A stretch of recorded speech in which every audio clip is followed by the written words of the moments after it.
Hi hello ಎಲ್ಲರೂ ಕೂಡ ನಮಸ್ಕಾರ. ನಾನು ದೀಕ್ಷಿತ್ ವಗ್ಗ ಮಾತಾಡ್ತಾ ಇದ್ದೇನೆ. ಇವತ್ತು ನಾನು ಹೊರಟಿರುವಂತಹ ಜಾಗ ಯಾವುದು ಅಂತ ಹೇಳಿದ್ರೆ ಹಚ್ಚ ಹಸುರಿನ ಪ್ರಕೃತಿಯ ಮಡಿಲಿನಲ್ಲಿ ಕಲ್ಲು ಬಂಡೆಗಳ ಎತ್ತರದ ಶಿಖರದಲ್ಲಿ ಹತ್ತೂರ ಭಕ್ತರನ್ನು ಅಪ್ಪಿಕೊಂಡು ಬರೆಯುವಂತಹ ಶ್ರೀ ಕಾರಂಜೇಶ್ವರ ದೇವಸ್ಥಾನದ ಕಡೆಗೆ. ಹಾಗೆ ಬೆಳಿಗ್ಗೆ ಬೇಗ ಎದ್ದು ಒಗ್ಗದ ಶ್ರೀರಾಮ ಭವನ ಅನ್ನುವಂತಹ ಹೋಟೆಲ್ ಅಲ್ಲಿ ಬೆಳಗಿನ ಉಪಹಾರವನ್ನು ಮುಗಿಸಿದೆ. ನನ್ನ ಫೇವರೇಟ್ ಸೀರಾ ಬಜ್ಜಿಲು ಮತ್ತು ಹಾರ್ಲಿಕ್ಸ್ ಅನ್ನು ಕುಡಿದು ನನ್ನ ಪ್ರಯಾಣವನ್ನು ಮುಂದುವರಿಸಿದೆ. ಮಂಗಳೂರಿನಿಂದ ಧರ್ಮಸ್ಥಳ ಮಾರ್ಗವಾಗಿ ಬರುವಾಗ ಸಿಗುವ ವಗ್ಗ ಅನ್ನುವಂತಹ ಊರಿನಿಂದ ಸುಮಾರು 5 ಕಿಲೋಮೀಟರ್ ದೂರದಲ್ಲಿರುವಂತಹ 4 ಯುಗಗಳನ್ನು ಪ್ರಕೃತಿ ಕಂಡಂತಹ ಪುಣ್ಯ ಸ್ಥಾನ ಎಂದು ಹೇಳಿದರೆ ತಪ್ಪಾಗಲಾರದು. ಈ ದೇವಸ್ಥಾನವನ್ನು ಸಮುದ್ರ ಮಟ್ಟದಿಂದ ಸರಿ ಸುಮಾರು 1,000 ಅಡಿ ಎತ್ತರದಲ್ಲಿ ಕೊಡ್ಡೆಮಲೆ ಅನ್ನುವಂತಹ ಬೆಟ್ಟಗಳ ನಡುವೆ ಶಿವಪಾರ್ವತಿ ನೆಲೆಸಿರುವರು. 4 ಯುಗಗಳಲ್ಲಿ 4 ಹೆಸರಿನಿಂದ ಕರೆಯಲ್ಪಟ್ಟಿದ್ದು ರುದ್ರಗಿರಿ, ಗಜಗಿರಿ, ಭೀಮಶೈಲ, ಪ್ರಸ್ತುತ ಕಾರಿಂಜ ಎಂಬ ಹೆಸರಿನಿಂದ ಪ್ರಸಿದ್ಧಿಯನ್ನು ಪಡೆದಿದೆ. ಹಾಗೂ ಇಲ್ಲಿನ ಶಿವನ ದೇವಸ್ಥಾನವನ್ನು ಕಲ್ಕುಡ ದೈವ ರಾತ್ರಿ ಬೆಳಗಾಗುವುದರ ಒಳಗೆ ಕೆತ್ತಿದ್ದಾರೆ ಅನ್ನುವಂತಹ ಪ್ರತೀತಿ ಇದೆ. ಸುಂದರ ಜಾಗದಲ್ಲಿ ತಾನು ನೆಲೆಯಾಗಬೇಕೆಂಬ ಬಯಕೆ ದೈವಕ್ಕೆ ಉಂಟಾದಾಗ ಶಿವನು ಕೋಳಿಯ ರೂಪದಲ್ಲಿ ಕೂಗಿ ಬೆಳಗಾಗಿದ್ದನ್ನು ಗೋಚರಿಸಿದ ಅನ್ನುವಂತಹ ವಿಚಾರ ನನ್ನ ಅಜ್ಜಿಯ ಬಾಯಲ್ಲಿ ಒಂದೆರಡು ಬಾರಿ ಕೇಳಿದ್ದುಂಟು. ಹಾಗೆ ಬರಿದಾದ ದಾರಿಯಲ್ಲಿ ಮರಗಳ ಹಾಗೂ ಪ್ರಕೃತಿಯ ಸೌಂದರ್ಯವನ್ನು ಸವಿಯುತ್ತಾ ದೇವಸ್ಥಾನದ ಕಡೆಗೆ ಹೊರಟೆ. ದೇವಸ್ಥಾನ ಬಂದಾಯ್ತು. ನಾನು ವಾರದ ಮಧ್ಯೆ ಬಂದಿರೋದ್ರಿಂದ ಇವತ್ತು ಅಷ್ಟೊಂದು ಜನ ಇರಲಿಲ್ಲ. ಗಾಡಿ ಪಾರ್ಕ್ ಮಾಡಿ ಕೆರೆಯ ಕಡೆ ಹೋದೆ. ಪಾಂಡವರು ಈ ದೇವಸ್ಥಾನಕ್ಕೆ ಬಂದಿದ್ರು. ಅದರಲ್ಲಿ ಕೂಡ ಬಲಿಷ್ಠನಾಗಿರುವಂತಹ ಭೀಮ ತನ್ನ ಗದೆಯಿಂದ ಈ ಕೆರೆಯನ್ನು ನಿರ್ಮಿಸಿದ ಅನ್ನುವಂತಹ ಪ್ರತೀತಿ ಈಗಲೂ ಉಂಟು. ಪವಿತ್ರ ತೀರ್ಥದಲ್ಲಿ ಶುಚಿಯಾಗಿ ನಾನು ದೇವಸ್ಥಾನದ ಕಡೆಗೆ ಹೊರಟೆ. ಪಾರ್ವತಿ ದೇವಸ್ಥಾನದವರೆಗೂ ರಸ್ತೆ ವ್ಯವಸ್ಥೆ ಕೂಡ ಮಾಡಲಾಗಿದೆ. ಇಲ್ಲಿ ಬೀಸುವಂತಹ ತಂಪು ಗಾಳಿಗೆ ಹಾಗೂ ಪ್ರಕೃತಿಯ ಸೌಂದರ್ಯಕ್ಕೆ ಯಾರು ಕೂಡ ಆಯಾಸ ಆಗೋದೇ ಇಲ್ಲ.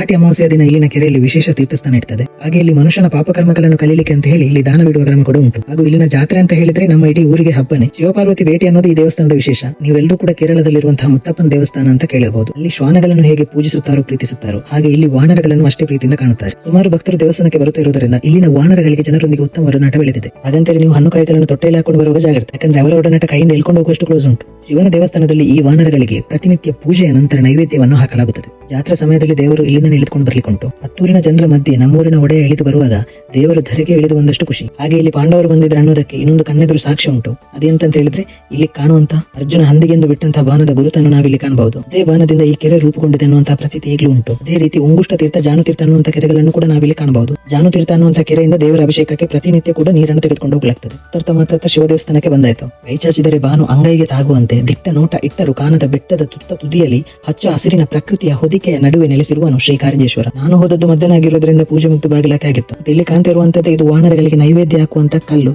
ಪೂಜೆ ಮುಗಿದ ನಂತರ ನೈವೇದ್ಯವನ್ನು ಇದೇ ಕಲ್ಲಿನ ಮೇಲೆ ಬಡಿಸಲಾಗುತ್ತದೆ. ದೇವರಿಗೆ ಕೈ ಮುಗಿದು ಪ್ರಕೃತಿ ಸೌಂದರ್ಯವನ್ನು ಸವಿತ ನಾನು ಹೊರಟೆ. ಮೇಲೆ ನಿಂತ್ಕೊಂಡು ನೋಡಿದ್ರೆ ಕೆಳಗಿರುವ ರಥ ಬೀದಿ ಕೆರೆಯೆಲ್ಲ ನಮ್ಗೆ ಕಾಣಿಸುತ್ತದೆ. ಪ್ರಕೃತಿಯ ಗಾಳಿ ಅಂತೂ ಬಂದು ನಮ್ಮನ್ನು ತಬ್ಬಿಕೊಂಡಷ್ಟು ಖುಷಿ ಆಗ್ತದೆ.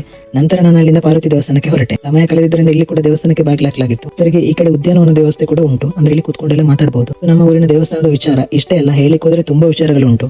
ನೀವು ನಿಮ್ಮ ಫ್ಯಾಮಿಲಿ ಜೊತೆ ಆಗಿರ್ಬೋದು ಅಥವಾ ಫ್ರೆಂಡ್ಸ್ ಜೊತೆ ಆಗಿರ್ಬೋದು ವಿಸಿಟ್ ಮಾಡಿ ದೇವರ ಆಶೀರ್ವಾದವನ್ನು ಪಡೆದುಕೊಳ್ಳಿ ಅಂತ ಹೇಳ್ತಾ ದೇವಸ್ಥಾನದ ದರ್ಶನ ಮುಗಿಸಿ ನಾನು ಮನೆ ಕಡೆ ಹೊರಟೆ. ದೇವಸ್ಥಾನದ ಪಾವಿತ್ರ್ಯಕ್ಕೆ ಯಾವುದೇ ತೊಂದರೆ ಆಗದಂತೆ ನಾವೆಲ್ಲರೂ ಕಾಪಾಡಿಕೊಂಡು ಹೋಗೋಣ ಅಂತ ಹೇಳ್ತಾ ಇನ್ನಷ್ಟು ವಿಚಾರಗಳ ಜೊತೆ ಮುಂದೆ ಸಿಗುವ. ಅಷ್ಟರವರೆಗೆ ಫಾಲೋ ಮಾಡಿ Deekshith Vagga channel. Thank you so much.